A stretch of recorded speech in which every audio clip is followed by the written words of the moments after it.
Hey there, I'm Nic Harcourt, and I've met these guys a few times. Yeah. Over the years. We're familiar. in a lot of different places. I was just thinking as well, all the places we've done live stuff. Yeah. Crazy. You were at the show when we didn't get to play in Austin at South by Southwest. You remember that? That's right. Yeah, the stage manager was terrible and we couldn't go on. It was like 1 a.m. We have so much history. It's been a history of triumph and tragedy, hasn't it? Yes. Anyway, I'm here on stage with stars, and I'm so happy to see you guys again. So happy to see you, buddy. And that you took a little bit of a time out before your show tonight. And Pleasure. We're here at Hollywood Forever. And well, why don't you play a song and then we'll come back and talk a little bit. All right, cool. All right, so Sounds it's good. Stars, and this is an 88.5 live session. The song's called Capelton Hill, and it's from our new record. Close up the house for one more year. Every single leaf has turned to red. The frost is settling on all the roads around here. Do you remember what you said? 200 days ago when everything was lost and everybody closed the door, you looked at me under the lightning tree and asked me, what is all of this been for? Wandered far up on Capelton Hill, fell in that ditch when we stopped for that kiss, rolled into years that we mark on the floor. I forgot that we always want more, don't we? I told you we were here to fight. I told you we were here to sing. I told you we were here to keep each other company, and that it's meant everything. A million miles in our sleep, a million streets lost in the past. There's only memories left to keep now, love. And even they are running fast. Wandered far up on Capelton Hill, fell in the ditch when we stopped for that kiss, rolled into years that we mark on the floor. I forgot that we always want more. I said, take me to bed with some hope. Let's kick up the choir just to keep us afloat. When we said we can swim through the dark, dream of the miles that we clocked from the start, hand to heart.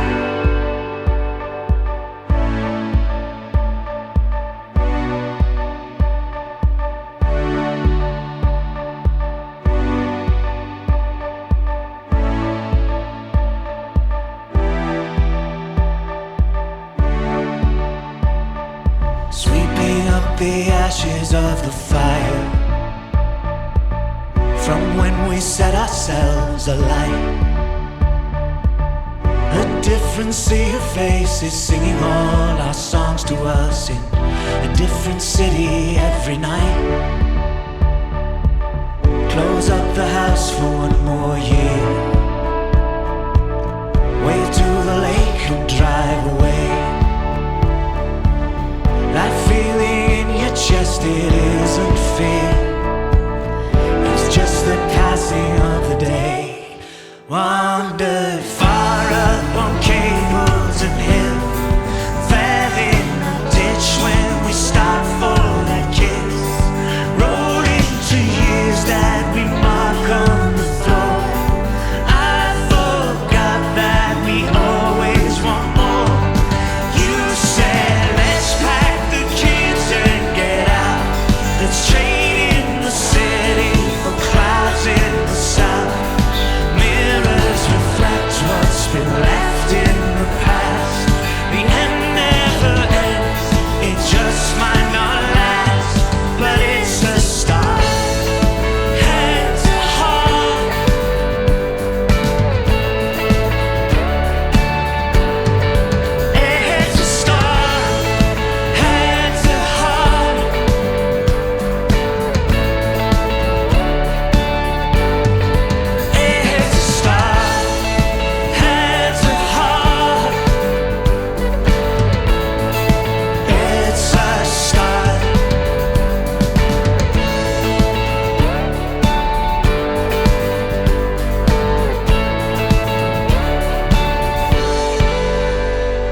Well, that was fabulous.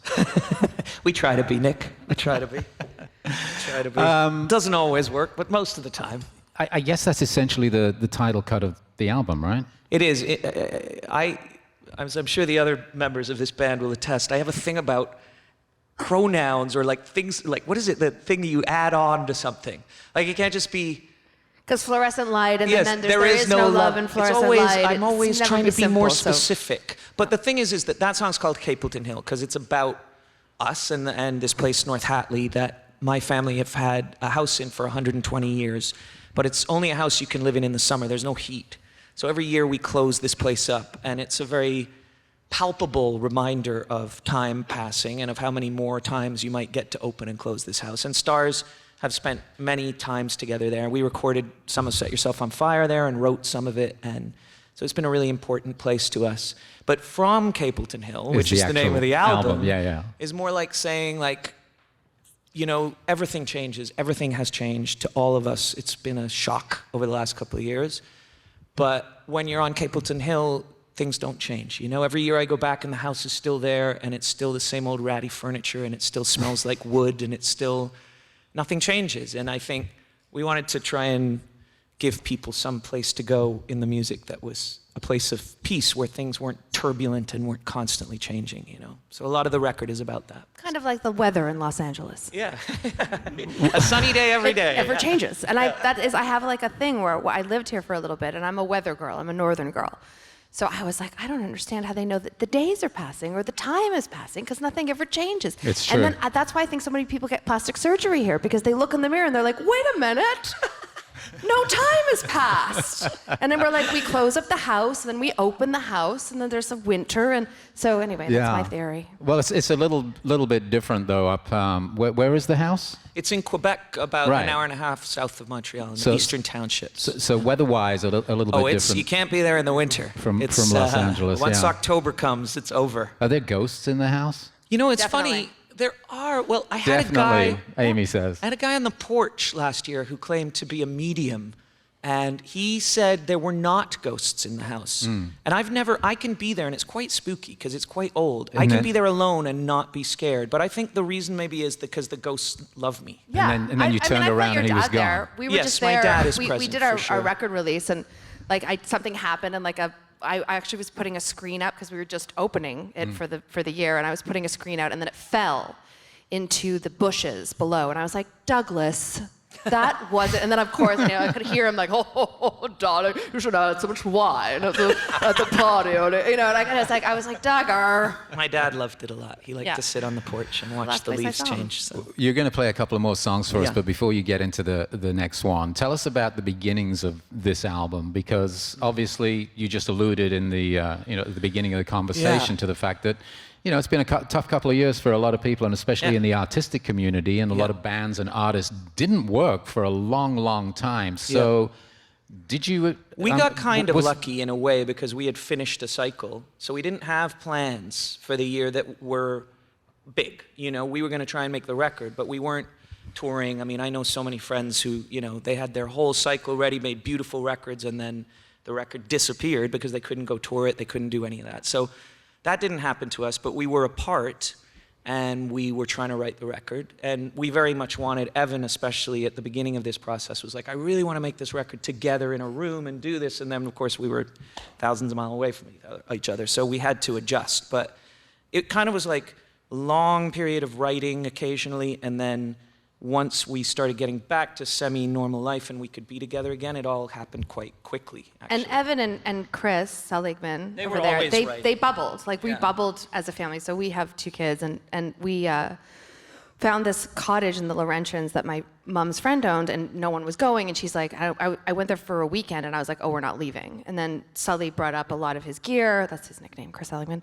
And he bubbled with us, and that's when these 2 started writing music. And they just would stay up at night, and I would put the kids to bed, and they would spend every night just writing song after song after song after song. And then it continued into Ontario.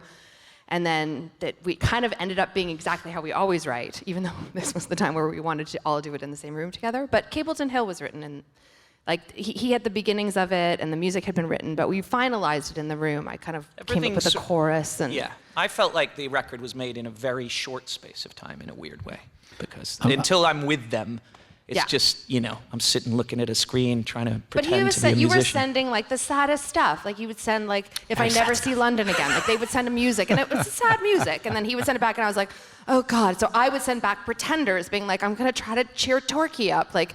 I'm going to write a song for him. And like we were kind of communicating in this way over like lyric writing and trying to stay together through the art. Right, right. Well, why don't you play another song for us? This is the one. This is one of these songs that Amy sent to me to cheer me up. Tell us a little bit about it. It's one of my favorite Star songs. I love this tune.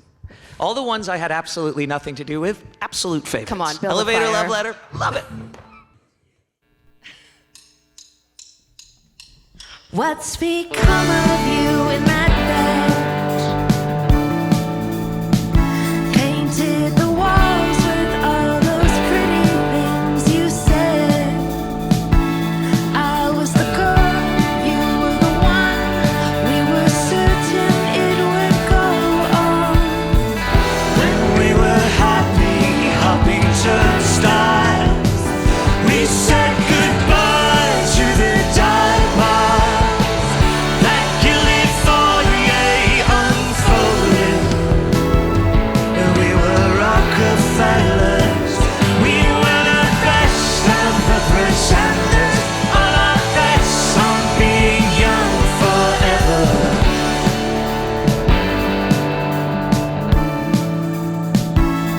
Turn your face towards the sun, because the sky's 100 shades of honey. I don't recognize that face. Is it her? When did she leave that place? When we were happy, hopping turnstiles, we said goodbye to the dive bar. That gilded foyer unfolded. Yeah, we were Rockefellers.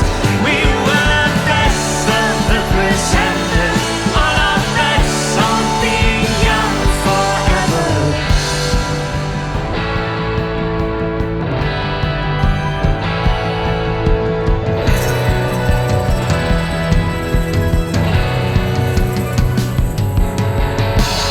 When we were happy, hopping turnstiles, we said goodbye to the dive bar.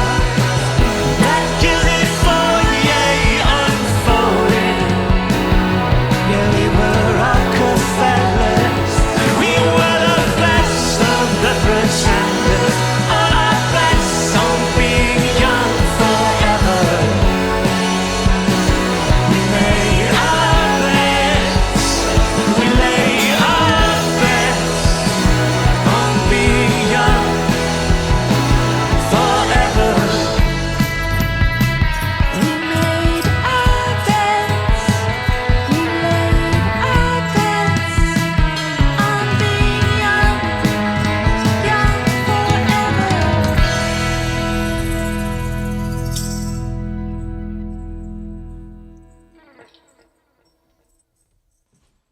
So I just realized I should turn this around. There you go. Now we're face to face. And then that way, there we I'm not go. like a tennis umpire.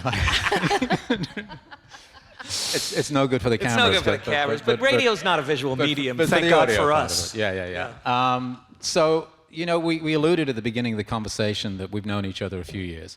And 20. 22. 22 Yeah. years. And I was looking at a recording we made back at my old gig in October 22 years ago at the Museum of Television and Radio. Yes. Yep. Day in after New all York. of our gear was stolen. Exactly. Yeah. In New York City. Yeah. Wow. Yeah. And a lot of things happen in 20 years, right? A lot of things happen to, you know, to everybody. You know, people get married, people get divorced, people have children, Yeah. you know, older family members pass. I mean, as we get older, as this band gets older, are you guys sort of in a more mature place these days? No. I is the disagree. answer. I think we are. I mean, I know you could make a joke about it, and to some degree, it is hilarious because we're still infantile. But I do see ways in which we're better to each other than we used to be, and we're stronger than we used to be, and we deal with adversity in less crazy ways than we used to, I think. And there's still plenty of adversity, but yeah, I think time has been kind to the relationships in the band, you know. Obviously, otherwise we wouldn't be doing this anymore. You know, Yeah, I mean, 22 any years. any relationship that makes it through 20 years has had some ups and downs, and I've known you well enough to know that there have been ups and downs. For sure. And times when perhaps stars wouldn't exist, and not just because of relationships, but, you know, the industry, finances, and all that kind of stuff. When you set out to get back together and write more songs and do another album, that was not necessarily guaranteed before you actually set up to do it, right? We did a play. So I think that was really what made us the most mature we've ever done. It was the biggest risk we've ever taken. We wrote a play with Chris Abraham and Zach Russell from Crow's Theatre about our lives and about the crumbling industry. And it exercised kind of a lot of tumultuous things that we would go through. Like now, when if these two get into it, it's like, oh, we're just in the play. Like this is over with. Because it's basically a play about how each of us quit. And then it starts the next day where then all of a sudden we're there again. Yeah, everybody in the play quits the band. Nobody ever quits. And we did 8 shows a week, 3-week run. Wow. And we were supposed to do it again in Montreal and then set it up in New York, and then the world shut down. But it's the last thing we did. Like, we didn't make a record for 5 years because we were writing this play. Right. And it's what made us the best we've ever been, is by doing this totally weird thing. I mean, whatever for me and Torque, we're actor children. But for these 4 guys to like get up on stage and Be amazing. be They were amazing and tell their story and do monologues and have that bravery. It brought us pretty close together, and that, like, we were like little theater kids. It was cute. Yeah, people cried on closing night. I won't say who. All of us. But their name is Chris's. No, it was really, it was amazing for me too, because I've, you know, my theater family, I've been an actor, and I've always been considered the hyper dramatic, emotional person in the band. Really? So to watch all these guys become soft inside. And quite everybody wonderful. had their own story. Like, everybody had their own arc and their own everybody was the star of the show. So that was really interesting, and I feel like that changed us as a band more than anything after the 20 years of being together. How so, though? I mean, it changed you in what way? Well, you can't have a fight 8 times a week on stage and then have that fight off stage. It feels redundant. So It's too meta. There's a lot of times where now we'll get into something and we'll be like, okay, now we're we're just in doing the the play. play now, so And the play was set in our rehearsal space. yeah, we So rebuilt now every it. time I go to rehearsal, it was like you'd climb the stairs to the rehearsal. That was the beginning of the play, and I'm always like, I'm in the play now. So it just, as I said, it exercises that thing out of you, and then you get to become anew. Yeah. It's fresh now. Like, we get to be. Everybody should play themselves in the story of their life. I just always think that, you know, if you can stay alive long enough, you should be able to reach a place where your relationships are Good. okay. Yeah, Right? I think that's true. Maybe Yeah. even good. And if we you went to can- therapy as a band, We which did. also was amazing. As a band? As a band, we went to well, therapy. please do tell me We about that. Metallica'd it. That poor, sweet therapist was like terrified, I'm pretty sure. But yeah, no, we went to therapy. It was really good. Because we hit a point, and sometimes you need an outside person. Like, I believe in therapy. I believe in couples therapy. I believe in band therapy. And it was, you know, we've done What it was all. refreshing, Nick, was that it turns out it's all my fault. So everybody was very happy, and we've moved along from that point. Is there somebody who does that as a band therapist? Well, there's that guy in the Metallica movie who wears the sweaters. But I don't think there's someone. It's just family therapy. Who's It's sold. family. We're Yeah, family. we are it's a the same. family. It's That's just the the thing. same as family I'm therapy. just looking for another career. And I'm You'd be thinking, good at that, actually, I'm thinking man. there's good money in You've LA had doing enough that. Right? experience. You definitely have. I'm going to let you guys play the last song of the set. We'll talk afterwards, obviously, but it's always good to see you. Oh, Nick, love you let so me much, say this, Nick. and I Thank you. always do. We're not here without you. Yep. You are a legend. You are a true music lover. You've brought music and excitement and the joy of music to millions of people. And when we had nothing and we had no hope, You stood up for us. You played our records. You treated us like rock stars. We will never forget Well, it. you are a rock prince. stars. So are you. Thank you. That's really nice, and you're always so very lovely Well, about that. So I can't It's the forget. truth. I can't forget the people who got me here. What? Even when it's leave shitty, that I'm like, there, God damn Nic Harcourt. Why do you have to play our records? We could have been done 22 years ago. What's the last song you're going to play for us? We're going to play a quiet one called Snowy Owl, and this was written by Chris and I. Chris wrote on, he's been playing guitar a lot over the last few years, teaching himself to play guitar, and he's gotten really good at it and has been writing on it a lot for himself. But he and I were in North Hatley, and we were sitting around hanging out, and we wrote this song together. So All right. there's always one song that kind of comes back to me and Sully on the record, and this one is it. This is Snowy Owl.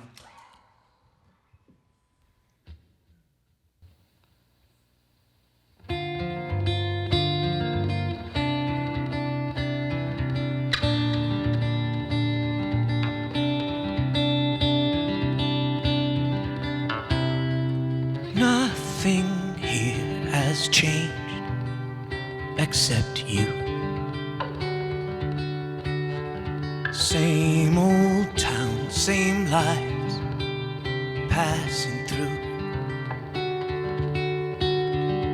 Meet me at the mall after dark. Drink until we're dizzy in the park. All of it gone, all in the past. Every long night that we thought would last. All of it gone, all in the past. All of the things that we thought would last forever. I know they're really gone.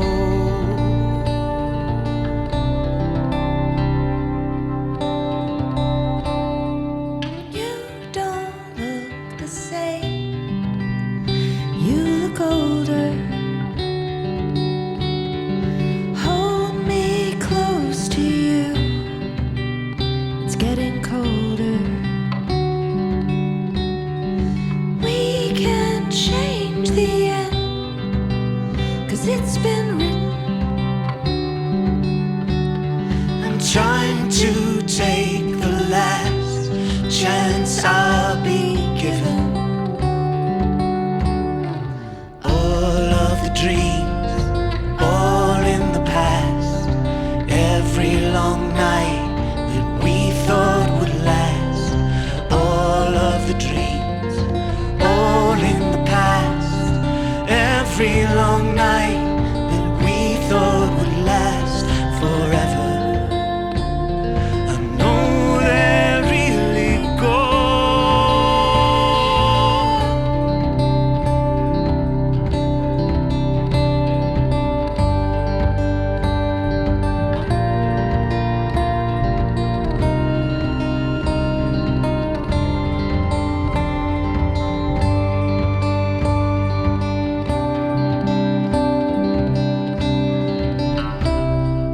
Are you free tonight? Yeah, I miss you. One more stupid fight, then I can kiss you. You don't sound the same. You sound stronger. We can't stay in this place any longer. Every lost mile, each exit sign, each desperate deal that we make with time. Every lost year, every lost friend, every cold summer that we wished would end are gone. I know they're really gone. So hold on. So hold on.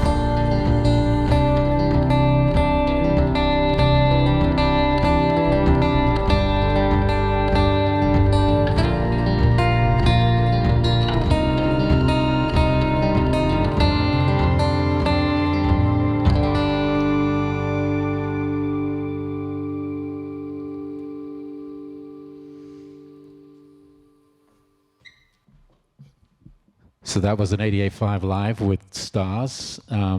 Always good to see you guys, Always Thank you great for to see having you, us. Nick. wherever it might be. I want to thank the folks here at the Hollywood Forever Cemetery Yeah, thanks, for guys. letting us use the space before your show Beautiful place. tonight. The Masonic Lodge. And the new album is called From Capelton Hill. It is. And you should get it, because it's really good. Thanks, buddy. Yeah, great to Thank see you guys. Thank you. Come Thank see you us so in much. Canada sometime. Yeah, I mean, you know. We'll pay you. I was going to say, what's the budget? Yeah. I'll figure it out. And thanks to our guys, Matt and Tristan as well, who always Thank do you, such guys. a great job on the cameras and the audio and everybody here. Thank you. Thanks, guys. Thank you. Bye.